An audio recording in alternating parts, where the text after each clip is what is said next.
You're telling me I'm getting this kind of performance from a PC that costs less than $400? Nice.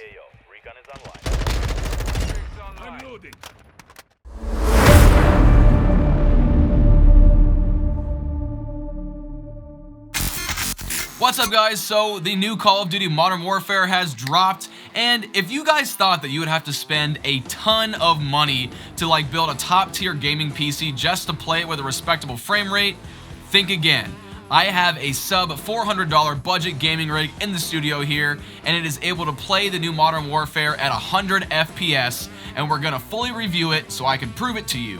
So stick around, because I gotta pay the bills really quick. Are you tired of that annoying Windows activation watermark on your desktop?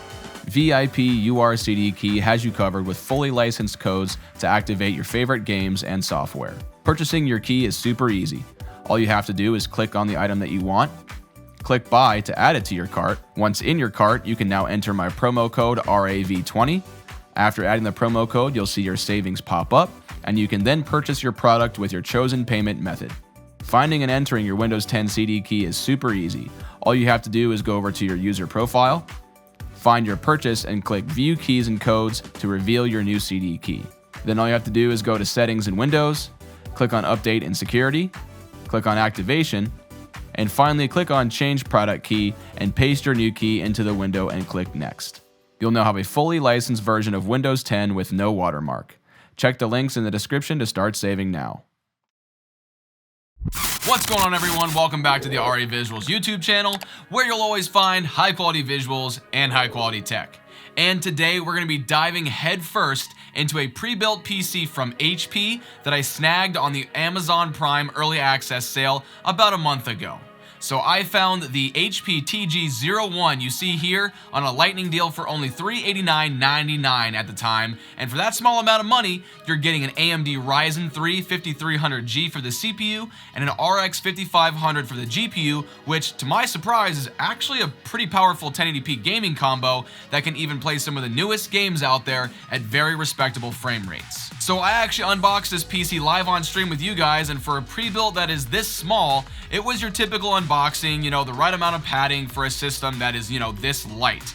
I didn't find any damage to the system or the accessories that come with it, so that was a plus. Inside the box, you'll find the PC itself, a very generic keyboard and mouse, which I guess it's nice to get something for free that you can use, but, you know, they're just about as basic as you can get.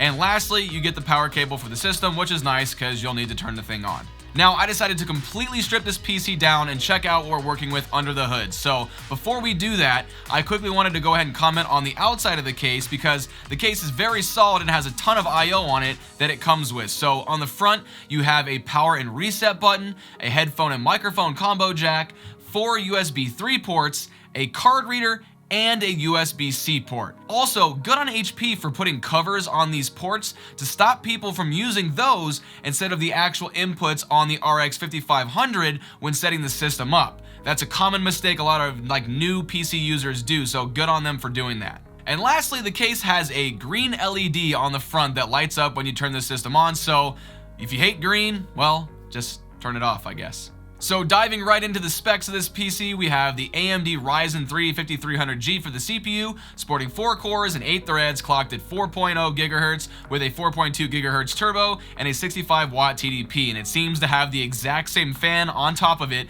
that HP and Dell have been using for years. So I'm really hoping it does well to cool our chip under load, but I guess we'll see later. For RAM, we have a single stick of 8GB of Micron DDR4 running at 3200 MHz, which yes, is a low point for this PC, as dual channel RAM is very ideal in a Ryzen build, but this can easily be upgraded, and I'll show you guys that later on. A plus though is we do get an NVMe SSD included with this PC, which turned out to be a Kioxia, I think it's called, 512GB Gen 3 NVMe SSD, and this capacity is great for a boot drive, but once you start downloading a bunch of games, you'll probably want to upgrade to a bit more space, and we'll talk about that later as well. For our GPU, like I said, we have the AMD RX 5500 with 4GB of GDDR6 memory. Now, I've never tested this card personally before, so I have no idea what to expect, and I'm very curious to see what it can do alongside with our CPU we have today. Now, for our power supply, this system has a light on, 400 watt 80 plus gold unit. I guess, you know, plus that it's a gold unit, but I usually never use anything under 500 watts, even in my super budget builds like this.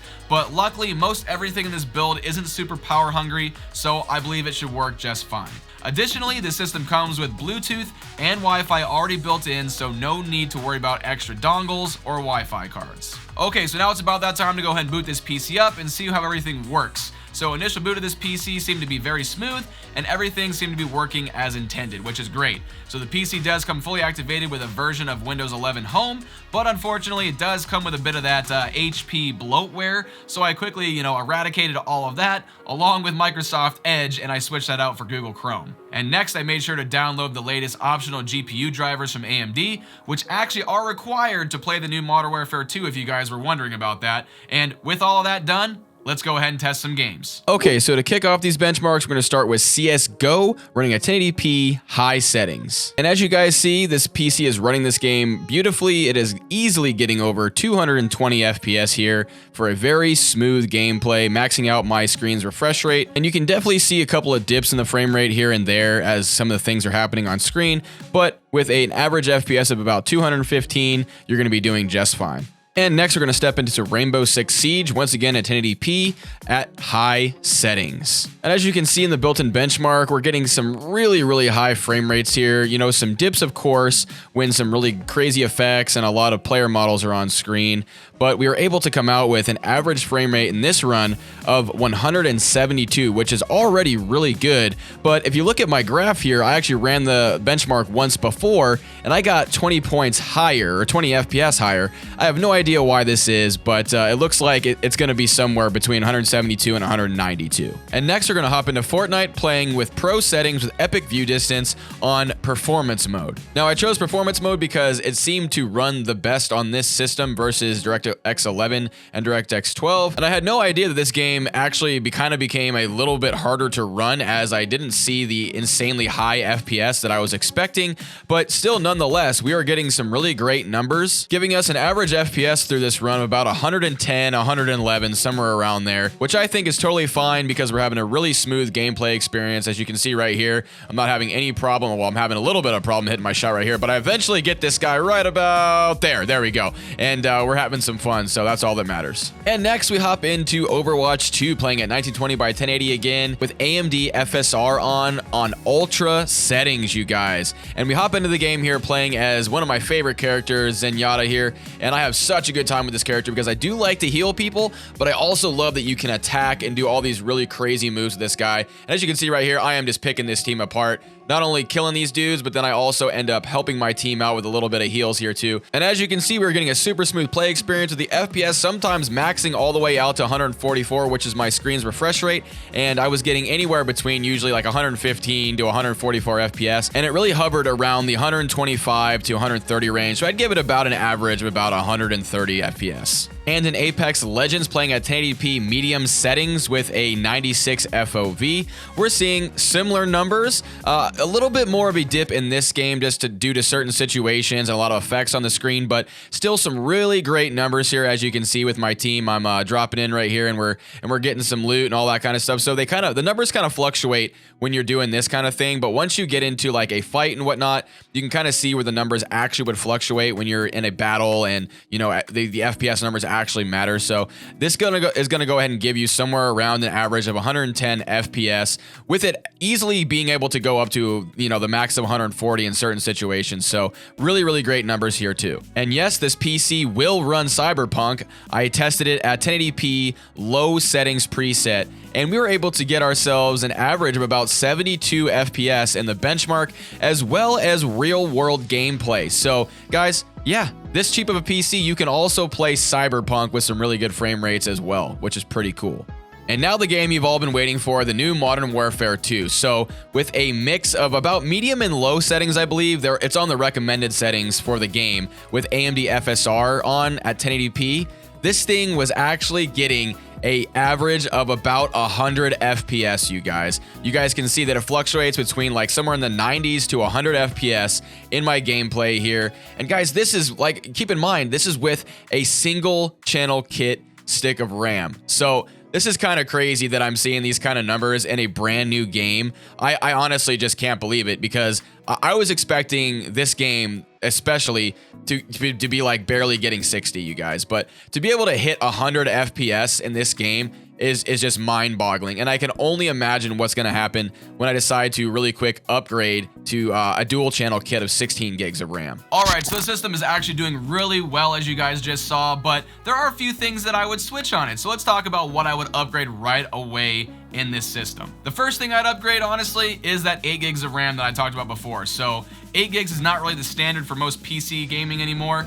You can get away with it, but to easily increase your system resources as well as a bit of performance, I suggest grabbing a cheap 16 gigabyte kit of DDR4 3200 megahertz RAM from Amazon or something, so you can run in dual channel, and this can easily be had for about 40 or 50 bucks. And just to show you guys that this is actually an improvement, I grabbed a 16 gigabyte kit that I had laying around the office, and I switched it into the system, and I tested out Modern Warfare 2 again with the exact same settings. And as you guys can see, there was already a clear average FPS improvement while using this 16 gig dual channel kit, but I can only surmise that from this performance increase, this would happen in other games as well. Now, the second thing I'd suggest picking up is a larger hard drive for storing games and other files. So that 512 gig hard drive that comes with the system, is great for a boot drive and all, and maybe some of your regularly used programs, but once you start downloading some larger size games, you're gonna need some more space. So I suggest either a 1 or 2 terabyte SSD, which are also very cheap right now and can be had for around $50 to $100 depending on the size that you grab.